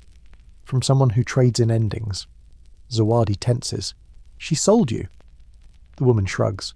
No one survives the spiral without paying. And then, behind her, two men appear. Broad. Armoured in golden thread. Not smiling. One of them taps the spiral on your map. "You owe a story." You barely whisper, "What kind of story?" The veiled woman answers, "One that ends here." Before you can bolt, they surround you. The square is suddenly quiet. Everyone else has vanished. Even the fountain stops. Zawadi steps between you and them. "Not today?" She draws something from her pouch. A shard of bone, carved and inked. The woman hisses, "A smuggler's sigil?" Zawadi grins. "Old friends, dirtier stories." She tosses it at the ground. Boom, smoke, flash, noise. Just enough. Zawadi grabs your arm and yanks you down a side street. You sprint through alleys where golden dust chokes the air, around corners where cats howl and vanish into doors that don't exist. "Who was that?" you gasp. "Story keepers," she pants. "They guard the endings, and they hate reroutes." You duck under a fabric stall, scattering baskets of dates. Someone yells. You don't stop. Eventually she pulls you through a narrow doorway hidden behind a hanging carpet. Inside, a cool, quiet room. Tiled floor. Shelves of spices and maps. A single oil lamp flickers in the gloom. An old man looks up from his workbench. "Trouble," Zawadi pants. "The worst kind." "Poetic." He nods. "Hide the smell of gold. It sticks." She grabs a clay pot from a shelf, cracks it open, and smears something thick and black onto your arms. It smells like fish, charcoal, and licorice had a complicated evening together. You don't even argue. "Where are we?" you ask. "Safe house," Zawadi says. "For smugglers, and people with complicated timelines." The old man chuckles. You've picked the scenic route. You collapse onto a cushion. Your heart pounds. The gold dust still clings to your lashes. Your map flutters slightly on the floor, like it's trying to tell you something. Zawadi picks it up, turns it. The spiral is longer now, the end farther away. "They tried to trap your story," she says. "Why?" "Because stories that finish," she says softly, "can be sold, bottled, burned. Stories that change, they break the market." You shudder. The old man hands you a wrapped parcel. "Take this, for the road." You open it. Inside, dried mango, river salt, and a small carved tooth. Zawadi whispers, "They'll smell the salt and think you turned back." You pocket it. As you leave the safe house through a tunnel that smells like cinnamon and betrayal, Zawadi looks back once. "They're still watching," she says, "but they won't follow us across the bones." You hesitate. "The bones?" She grins. "Did I not mention the next part?" You groan. Outside, the city begins to wake again. Bells ring, vendors reappear, the fountain sighs, but you're already gone, slipping into the alleys, out the northern gate onto a winding path of white stones. The wind is waiting, so is the smuggler, and this time you're carrying gold in your memory and salt on your skin. The road beyond the golden market slithers like a story that doesn't want to be told. You and Zawadi move through low hills of white chalk and sun-bleached bone. The land silent except for the whisper of wind tugging at your sleeves. There are no birds here, no bugs, just the occasional skull staring up from the dust, all teeth and context. "These are the forgotten ones," Zawadi says softly, "those who tried to skip steps." You swallow hard and try not to step on anyone's femur. The path narrows into a dry riverbed. The walls rise on either side, steep, pale, pitted with holes like the stone was once full of angry bees. Some of the hollows have carvings, some have bones. All have presence. It's hot, not blazing, just persistent. The kind of heat that doesn't demand attention but slowly eats your certainty from the inside out. Eventually you spot something ahead. A narrow crevice in the rock. A door? A crack? A pause? Zawadi doesn't hesitate. She slips through sideways. You follow, barely squeezing your satchel through. On the other side, darkness. Not pitch black, but filtered. A dim, reddish glow pulses from somewhere ahead. The air here is cooler, tinged with salt, copper, and something old. You can hear dripping water. Zawadi lights a small lantern and lifts it. The chamber unfolds around you. Stone walls arch into a vaulted ceiling. Ropes hang from the beams. Carved faces peer from alcoves, each twisted into a different expression. Joy, terror, sleep. One of them looks exactly like you. You stare at it. Don't ask, Zawadi says. You won't like the answer. At the far end, another door. Heavy wood, iron bands, spiral design, naturally. You press your hand against it. It swings open without sound. Inside is a cell. One occupant. You, or a version. They're asleep, or unconscious, dressed like you were the day you boarded the dhow. Salt-stained, wind-burned, one sandal missing. A mirror with skin. You step back instinctively. The figure shifts, groans, opens one eye, and smiles. I told you they'd come. Zawadi doesn't speak. She watches, waiting. You whisper, Who are you? The figure sits up slowly. What you might have been, if the storm had ended differently. They stand, same height, same voice, same scar above the eyebrow. I got caught, traded, hired by the wrong story. You blink. The wrong story. They nod. Some of the spiral keepers found me, offered a deal, said I could stay, if I told it right. You stayed here? Not stayed, held. They look at the door. They don't like breakaways. You glance at Zawadi. She nods. They'll come for you soon. If we don't move... Your echo self steps forward. They'll try to buy your ending. With what? Promises? Gold? Home? You hesitate. Then something clicks in the distance. A door, a gate, a trap. Zawadi grabs your hand. Now. You race back the way you came, through the face room, through the crevice. Behind you, footsteps. Many. Hard. Marching in sync. You burst into the sun and are immediately surrounded. 6 figures, spiral sigils, gold thread robes, weapons shaped like stylized oars. One steps forward. The veiled woman from before. She holds out a scroll. This is your ending. You shake your head. I haven't written it yet. She gestures to the guards. They step forward. Then the ground shakes. From the hills behind you a rumble. Then a shout. A familiar voice. Duck. You dive. A rope whistles through the air and wraps around one of the guards. Another blur crashes into the group. Someone with a curved dagger, wild hair, and a grin full of bad ideas. Mbaruku, the coral duelist. He swings, laughs, and says, Thought you might need a +1. Zawadi throws him a mango. He catches it mid-strike. Chaos erupts. Gold dust flies. The scroll burns in a sudden spark. The guards scatter, and then stillness. They're gone. The veiled woman is nowhere. Just wind. And the faint scent of scorched paper. You exhale. Mbaruku dusts himself off. Told you not to trust the market. Zawadi rolls her eyes. You were supposed to stay behind, he shrugs. The river told me otherwise. You sit down on a rock and catch your breath. So now what? Zawadi turns. Now we find the smuggler. You blink. I thought you were the smuggler. She grins. No, I'm just the message. You groan. Mbruku tosses you a gourd of water. Drink. The coast is still far. You glance down the path. The horizon is pale, open, dangerous. You stand, and the spiral spins again. You don't walk. You stumble. Past dusk, past scents, past the last moment your legs said they were still on speaking terms with your brain. The path twists through dry riverbeds and over knuckled hills of cracked earth and sea-blasted stone. Somewhere behind you, Mbruku hums a song about goats and betrayal. Zawadi says nothing.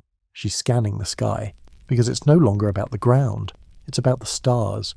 You crest a ridge just as the sky goes indigo, then black, and then, suddenly, alive. Stars pour across it like spilled sugar. You've never seen this many before. You swear some are moving, or watching. Zawadi stops. There, she points, not at a star but at a blank patch of sky, a hole in the pattern. Then, faintly, just as your eyes adjust, you see it. A single star, low on the horizon, dim, blue-white, flickering as if it's barely holding on. That one only appears once a year, she says. The smuggler's star, Mbaruku adds, only visible during a single lunar month. Let me guess, you say, wiping sweat from your brow. This month. Zawadi nods. And only for an hour? You both turn toward the sound of water. Yes, water. You'd nearly forgotten it existed. The coastline. A wide cove curves out ahead of you, moonlit and silent, the waves licking the shore in slow, even breaths. At the centre of the beach, tucked against a cluster of jagged rocks, is a dhow. Not a grand one. Not stitched with noble sails or carved with ancient runes. This one's lean, fast, built for slipping in and out of places where names are liabilities. Painted on the prow, a spiral. Cracked. Faded. Zawadi walks toward it. This is your smuggler, you ask? From the shadows behind the boat a figure rises, hooded, silent. She pulls back the cloak and smiles. Safia, the astronomer's apprentice, the one with the sky maps and sandalwood tea. She hasn't aged a day. I told you we'd meet again, she says, and Baruku bows with a flourish. My favourite fugitive. She bows back. My favourite chaos vector. You glance between them. You two know each other? Zawadi mutters. Everyone does. Is a small spiral. Sophia waves you aboard. You hesitate, hand on the side of the dhow. Where does this go? Not where, she says. When? Excuse me? Zawadi steps beside you. This path doesn't just run through space, it bends time. The wind is old, sometimes it forgets what year it is. Mbaruku adds, you're not the first to try to go back, but you might be the first not to want to. You scan the horizon. The star pulses. Once, twice. Time's short. You board. The dhow creaks beneath your weight but feels steady, safe, familiar, like it's been waiting centuries for you.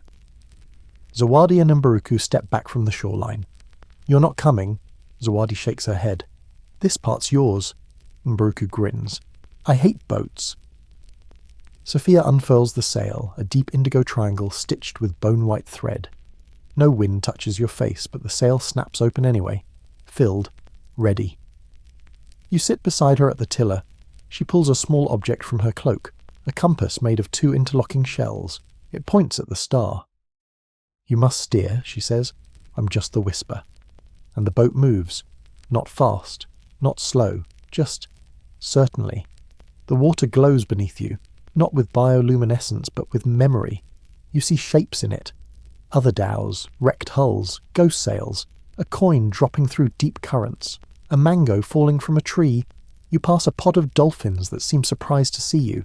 Then, behind you, a sound. You look back. Figures on the shore, spiral keepers, dozens. Too late. One raises a horn and blows. The sound cuts through the night like a blade. The wind shifts. The water swirls. Sophia says calmly, hold the line. The dhow begins to shake. You grip the tiller. The star dips toward the horizon. They'll try to pull you off course, she says. Who? Everyone who bought your ending. The waves rise, not large but insistent. Like fingers grabbing at the hull, you hold fast. The tiller burns cold in your grip. Voices rise from the water, your voice, in different versions. I stayed. I turned back. I traded my name. You grit your teeth and look forward. Only the now matters. Sophia begins to chant. Not a song, not a prayer, a pattern. The dhow steadies, the star brightens, and then, just as the spiral threatens to close, the sea goes flat. The wind dies. You cross the line. The star blinks out, and everything goes quiet. Sophia looks at you. You've left the coil. You blink. She points ahead. A beach. Not the same, not different. The kind of beach that's halfway between two truths. You land, step off the boat. Zawadi is waiting, only older, a little taller, a little quieter. She nods once. You made it. You whisper, did I go back? She smiles. You went forward. But time's not a line here. It's a wave. Behind you the dhow's gone. The coin is heavy in your pocket. And the wind, still at your back. The sand is unfamiliar. Not the sugar-fine grains of the Swahili coast you remember, or think you remember, but coarser, mixed with bits of crushed shell and something darker. The tide creeps in quietly, foam licking the edges of your footprints as you stand there, unsure if you've just returned home or arrived somewhere entirely new. Zawadi, older now, wiser, or wearier, it's hard to tell, walks beside you without speaking. The wind carries a briny scent laced with something more metallic, almost electric. You turn to her, the question already forming, but she says it before you can. It's not over, you frown. The star, the dhow, we crossed the spiral. Yes, she replies, but you haven't landed yet. You look around. Inland rises a ridge of dry grass and low wind-shaped trees. Perched atop it is a stone tower, small, narrow, shaped like a lighthouse that forgot about the sea. You squint. Smoke curls from its top. You begin walking. The sand shifts beneath you, and for a moment it feels like it's not just sand, like there are bones beneath it, or stories, or both. The sky grows darker, even though the sun hasn't moved, or maybe the sun has stopped participating. Halfway to the ridge, a figure appears. Just appears. They stand between you and the hilltop, dressed in weather-stained robes, eyes shadowed beneath a hood. They raise a hand. You stop. Turn around, the figure says, voice like gravel and tide. Zawadi stands beside you, silent. You ask, why? The figure replies, because you weren't meant to finish. You tilt your head. And if I do? The hood lifts slightly. The face beneath it is yours, not the version from the cell, not the version that stayed. This one is older, scarred, eyes full of warning.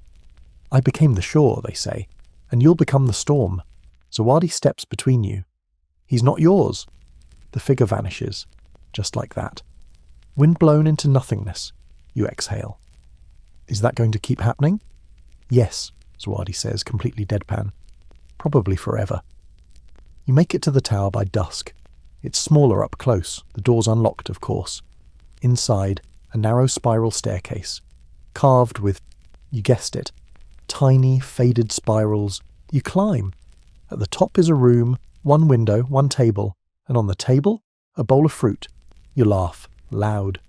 Maybe a little manic, mango, tamarind, one fig, all fresh. Zawadi shrugs. Tradition. You both sit. There's no fire, but the room is warm. The window opens to a view of nothing but horizon, flat, wide, and strangely still. There's no city here, no market, no cats, just the wind and you. Zawadi finally speaks. There's a second storm. You blink. Now? She nods. It comes at night, the one that carries the last version of you. You sigh. Can I not meet another version of myself? She smiles. You'll like this one. She points out the window, and there it is. A second dhow. Tattered sail. No crew. It drifts across the land, not the sea, gliding silently over the grass like a dream caught in the wrong world. You leave the tower without thinking. Zawadi follows. You stand at the edge of the ridge as the boat stops below.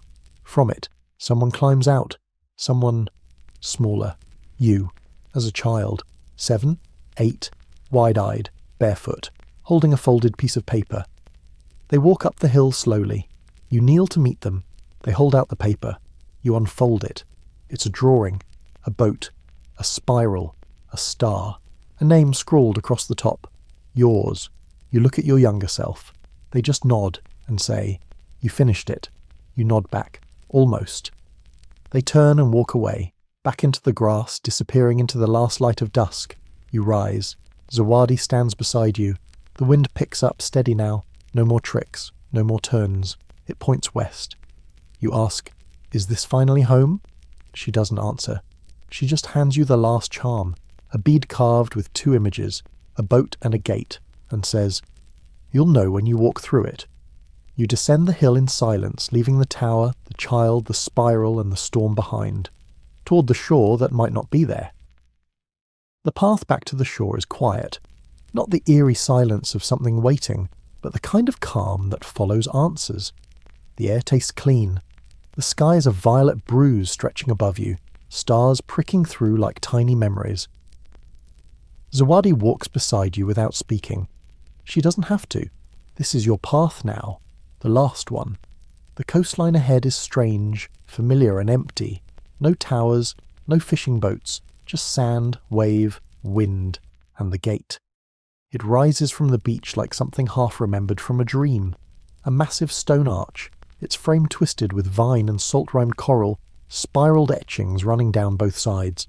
No door, no threshold, just air. You step closer. Zawadi stops behind you. "I can't follow," she says softly. You glance back. "Why not?" "I've already walked mine." You look at the gate again. The breeze shifts just slightly, brushing your face like a hand you almost recognize. You take one step. Zawadi calls out, "One last thing." You turn. She tosses you something. You catch it. It's the coin, the first one, the spiral, the ship, the storm. You smile, then step through. For a moment nothing changes, just air, just sand, just ocean. Then you look up and realize you're not alone. People stand in a loose circle staring at you, faces from your journey, but not exactly as you remember them. Some are older, some younger, some you met as strangers. Now they feel like pages of a story, long read but never finished. Safia, Baruku, Zawadi, younger again, the astronomer, even the mango merchant chewing something thoughtfully, as if you're a decent trade. They nod, one by one, and then vanish. And now it's just the sea. You walk toward it. The tide meets you like an old friend, swirling round your feet. The stars above shimmer. The wind hums something quiet and wordless. You don't feel triumphant. You don't feel rescued. You feel placed, right where the spiral meant you to be. Behind you, the gate is gone. Before you, the horizon winks. Somewhere out there, a ship sails. But not for you. You're not leaving. You're arriving. You sit on the shore, legs crossed, palms open, listening. And in the salt-damp wind, you hear it, your story. You're not starting, not ending, just turning. The waves ease in and out like breath now. Slow, even. The tide stretches toward your toes, then draws back with a sound softer than sleep. The stars above seem content, no longer watching, just keeping you company. The spiral is finished but not closed. It uncoils gently behind your eyes, not to trap you, but to remind you. The path isn't always a line. Sometimes it loops. Sometimes it leads somewhere you didn't expect, only to return you to yourself. The smell of the sea, the soft grit of sand beneath you, the hum of the world still spinning in the dark, all of it folds around you like a storybook gently closing. The wind rustles again, not as a warning, but as a comfort. It doesn't call for you to move, not anymore. It's content to whisper, to lull, to rest. You lie back on the sand, eyes closing slowly, the sky turning darker but never threatening. A soft rhythm presses at the edge of your mind, the memory of distant drums, now more heartbeat than danger. They pulse once, then twice, then fade. And maybe, just maybe, you dream of boats, of cities without doors, of mangoes you never got to eat. And that's okay. Some stories are sweetest in the remembering, so let it all drift now. Let it all slow. Let the night carry you like the dhow carried your ghost, softly, without fear, without rush. And if somewhere in your dreams the wind begins to rise again, don't worry. It only wants to remind you that you survived the spiral, and you never really left the shore. Really left the shore. Really left the shore. Really left the shore. Really left the shore. Really left the shore. Really left the shore. Really left the shore. Really left the shore. Really left the shore. Really left the shore. Really left the shore.